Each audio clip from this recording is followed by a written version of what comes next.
I'm C.R. Berry. I'm the author of the Million Eyes trilogy and the Million Eyes short stories, and these are time travel conspiracy thrillers that ask the question, what if the timeline we're living in has been tampered with, and historical events such as the disappearance of the princes in the tower in 1483 and the car crash that killed Princess Diana in 1997 weren't supposed to happen. Reviewers have likened these books to Doctor Who, Back to the Future, The Da Vinci Code and George Orwell's 1984. One thing to know about me is that I'm always drawn to the villains of a story. Don't get me wrong, I don't want to be them, apart from maybe sometimes, but mainly it's just that I find them the most entertaining characters. So characters like the Emperor in Star Wars, the Borg Queen in Star Trek, Maleficent in Sleeping Beauty, she was one of my favourites as a kid, all the many nasty characters in Game of Thrones as well. What's often the case, and what people forget, is that the plot tends to be driven by these characters, which therefore makes them the most important characters in the story. Some other things to know about me: I love theme parks, particularly Disney ones, and I've been to Disneyland Paris 12 times, Disney World 3 times, and Disneyland California twice. My favourite thing to do apart from writing is watching movies and TV shows. Most of the ideas for my books come from the shows and films I watch. I also love walking in beautiful places, rock music, gossiping with friends, and Christmas.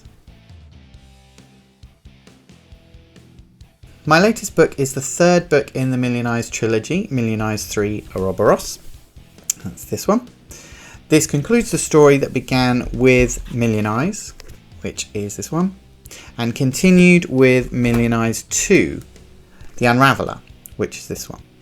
Now, without getting too spoilery, the first book focuses on 2 characters who start to uncover a conspiracy involving a major technology company called Million Eyes. Million Eyes have been tampering with history, and my 2 main characters, ex-history teacher Gregory Ferro and call centre worker Jennifer Larson, joined forces to find out how and why. In the meantime, Million Eyes themselves are chasing a mysterious book through history, and it's this one on the cover. As you go through the story, you learn that this book is more than it seems, and it starts to become clear why Million Eyes are so determined to get it back. Now, the second book follows 2 different characters who get entangled in Million Eyes' web. Archaeologist Samantha Lester and software developer Adam Bryant, who is actually a supporting character in book 1. When Lester makes a shocking archaeological discovery in East London that makes her wonder if time travel is involved, Adam gets in touch with her with information that leads them to Million Eyes.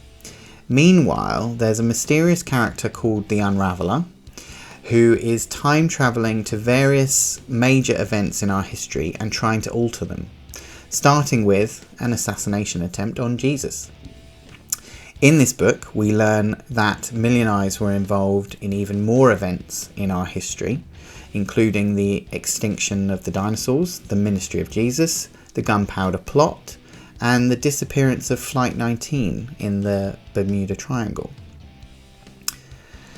Now, the final book brings all of these strands together and focuses on a woman in the 23rd century who is forced to make some hard decisions after a malevolent alien race invades and starts laying waste to humanity. And it also focuses on a woman in the 19th century who's on the trail of Britain's most notorious unidentified serial killer, Jack the Ripper, believing him to be a time traveller. Eventually, these women, separated by 3 centuries, come together in the fight against Million Eyes, and possibly against time itself.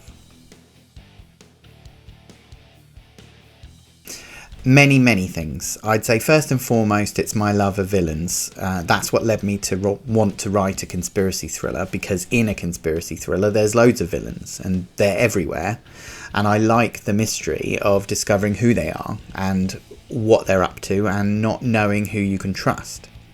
Secondly, my interest in the unanswered questions surrounding the death of Princess Diana led me to want to answer those questions. And thirdly, my love of history, which comes from school, and in particular events like the Gunpowder Plot, the mysterious shooting of William II, Jack the Ripper, led me to want to tie these things to Princess Diana's death and have them all be part of the same big centuries-old conspiracy. And then fourthly and finally, it's my love of sci-fi, and in particular time travel, in things like Doctor Who, Star Trek, Back to the Future. That's what led this to be a time travel story. So there are lots of main characters and they're all inspired by different people, some from my own life, some from fiction. Jennifer, one of the two main characters in book 1, is inspired by me and a bit by my friend Fabs, and her relationship with Adam Bryant, who's the main character in book 2, is inspired by my friendship with one of my oldest friends, Kerry. As in, they're really, really close, but they didn't used to be. My main antagonist in all 3 books, Erica Morgan, and my favourite, obviously, she's the villain, is inspired by mainly the villain in season 1 and 2 of Prison Break, Caroline Reynolds. She's the evil vice president working with the conspirators to put Lincoln Burrows in jail and make sure he stays there. And over the course of season 1, she gets very slowly revealed as the main antagonist. Miss Morgan's personality is also inspired by Glenn Close's Patty Hughes in the legal thriller Damages. What I love is sitting down and fleshing out an entire plot. Sometimes planning out chapters and what's going to happen is the most thrilling bit. For me, the story is always the thing that comes first. Usually after watching a string of movies or TV shows and being inspired by the stories they're telling. What usually happens is that I'll start with a genre, a tone, a type of story, and then I'll start pulling in elements that I've seen and liked in other stories and putting a new spin on them.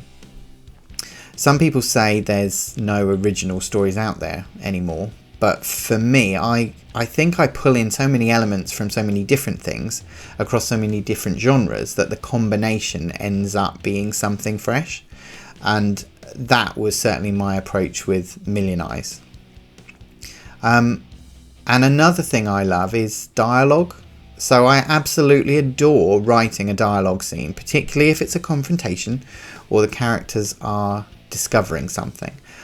I know I need to add description as well, obviously, but for me that's much less fun, which is why it's great that my fiancée, K.A. Dunford, and I are collaborating on a novel, because she loves writing description and finds writing dialogue boring, and I'm the other way around. Join a writers group.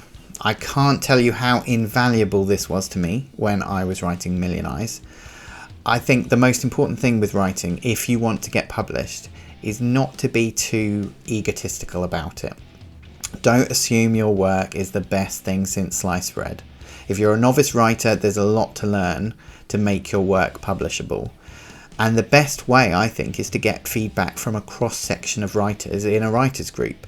I mean, you can also submit work for critiques, but sometimes that's expensive and you're only getting one opinion.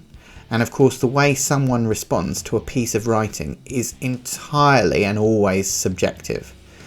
But if you're part of a writers group, you have several people offering opinions, and if they're saying similar things, then you know it's something to work on. So all 3 Million Eyes books are now available in paperback or as an ebook from Amazon, Barnes & Noble, Waterstones, Apple, Kobo, and many more. If you go somewhere like Waterstones and they don't have it in stock, you can ask them to order it for you. And there are links to buy all the books on my website, crberryauthor.com. And you'll also find links to download 2 short story collections for free. These are Million Eyes Extra Time and Million Eyes Overtime, and they're compilations of short stories set in the Million Eyes universe that feature mysteries and conspiracy theories from history that I wasn't able to fit into the novels, such as the assassination of JFK, the Paul McCartney is dead urban legend, that's a fun one, and the Loch Ness Monster, also a fun one.